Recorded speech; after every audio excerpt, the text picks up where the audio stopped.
আজকে আমি করে দেখাবো শস্য নারকেল দিয়ে ইলিশ। অনেকে পোস্ত দিয়ে করো, পোস্ত আর শস্য দিয়ে করো।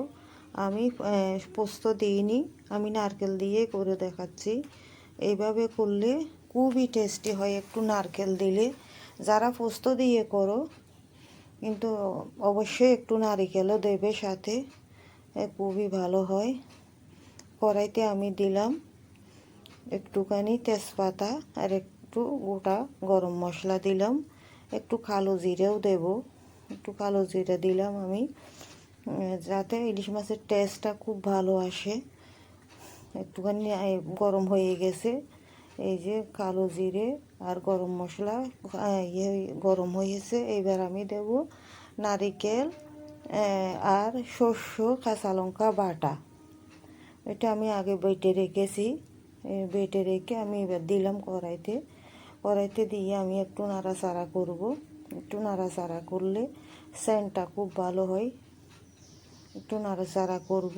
এবার আমি সব মশলা দেব, ধনের গুঁড়ো, জিরের গুঁড়ো, লঙ্কার গুঁড়ো, হলুদের গুঁড়ো আর একটু চিনি অবশ্যই দেবে। একটু চিনি দিলে খুবই ভালো লাগে। একটু চিনি তাহলে তরকারির ব্যালেন্স ঠিক থাকে, খুবই ভালো হবে দেখবে। এইভাবে একবার করে দেখো। তোমরা হয়তো অনেকে ভালো ভালো করে সুন্দর সুন্দর করে রান্না করো, কিন্তু এইভাবে একবার করে দেখো, খুবই টেস্টি হয়। এবার আমি এগুলো সব দিয়ে একটু নাড়াচাড়া করব। নারকেল আর শস্য একটু নাড়াচাড়া করব, সাথে একটু টমেটো দিয়েছি।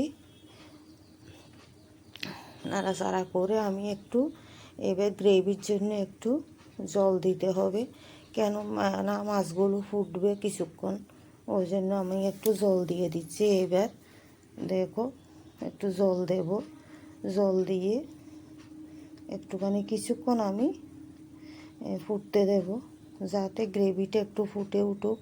তারপরে আমি মাছ দেব। মাছগুলো আমি কাঁচাই দেবো, ওগুলো আমি ভাজিনি একটু। এই যে দেখতে পাচ্ছ তোমরা, মাছগুলো আমি কাঁচাই দেব। কাঁচা ইলিশের একটা আলাদা টেস্ট, আমি ভাজি না। অনেকে ভেজে দাও, আমরা ভাজি না। এই যে আমি একটু কাঁচা কাঁচাই দিয়ে দিচ্ছি, দিয়ে এবার গ্রেভির মধ্যে আমি দিয়ে দেব সবগুলো ইলিশগুলো পরপর দিয়ে দেব। এই সিজনের এই প্রথম ইলিশ, খুবই সুন্দর ইলিশটা পেয়েছি, খেতে খুবই মনে হচ্ছে টেস্টি হবে। একদম চাকা চাকা ইলিশ মাছগুলো দেখতে খুবই লোভনীয় লাগছিল। দেখো সব মাছগুলো এবার আমি পরপর দিয়ে দেব। এবার মাথাটাও আমি দিয়ে দিচ্ছি গ্রেভির মধ্যে। এরকম করে শস্য ইলিশ খুবই টেস্টি লাগে, আমার বাড়িতে এরকমই সবাই খুব পছন্দ করে। এবার আমি একটু ঢাকা দিয়ে দেব, ঢাকা দিয়ে আমি 10 মিনিট রেখে দেব। 10 মিনিট পরে আমি দেখব মাছটা কেমন হয়েছে। দেখো মাছটা হয়ে গেছে প্রায়, আর একটুখানি আমি আর একটু গ্রেভিটা একটু কমাবো, গ্রেভিটা একটু শুকিয়ে গেলে ভালো লাগবে। কেননা বেশি শুকোবো না আমি, একটু গ্রেভিটা থাকবে যাতে ভাতের সাথে মেখে খেতে পারি। দেখো আর একটু ঢাকা দিয়ে রাখবো, আর 2 মিনিট রাখার পরে দেখো হয়ে গেছে মাছটা। ইলিশ মাছটা কত লোভনীয় হয়েছে, দেখো কি সুন্দর হয়েছে। এইভাবে একবার করে করো তোমরা, করে খেয়ে দেখো, তারপর কেমন হয়েছে আমাকে কমেন্ট করে বলবে। দেখো এবার আমি যে ঝাল খেতে পছন্দ করে, আমি প্রত্যেকের আমি একটু কয়েকটা কাঁচা লঙ্কা কাঁচা দিয়ে দেব। আমি সরষের তেল দেব না, কাঁচা সরষের তেল আমাদের ভালো লাগে না, ওই জন্য আমি এই যে নামিয়ে নিলাম মাছগুলো। দেখো কি সুন্দর হয়েছে,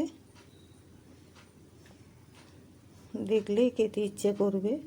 হ্যাঁ তোমরা এইভাবে একবার করে দেখো। দেখো ইলিশ মাছ এরকমই খেতে হয়, কেননা ইলিশ মাছ অনেক দামি মাছ, ওই জন্য একটু সুন্দর করে যত্ন করে রান্না করতে হয়। দেখো এবার আমি কাঁচা লঙ্কা দিয়ে দিলাম। কাঁচা লঙ্কা দিয়ে এবার যার একটু জালের প্রয়োজন হবে একটু কাঁচা লঙ্কা খেতে পারবে। এই দেখো এবার আমি একটু ঢাকা দিয়ে রেখে দেবো, খাওয়ার সময় সুন্দর করে সার্ভ করে দেবো।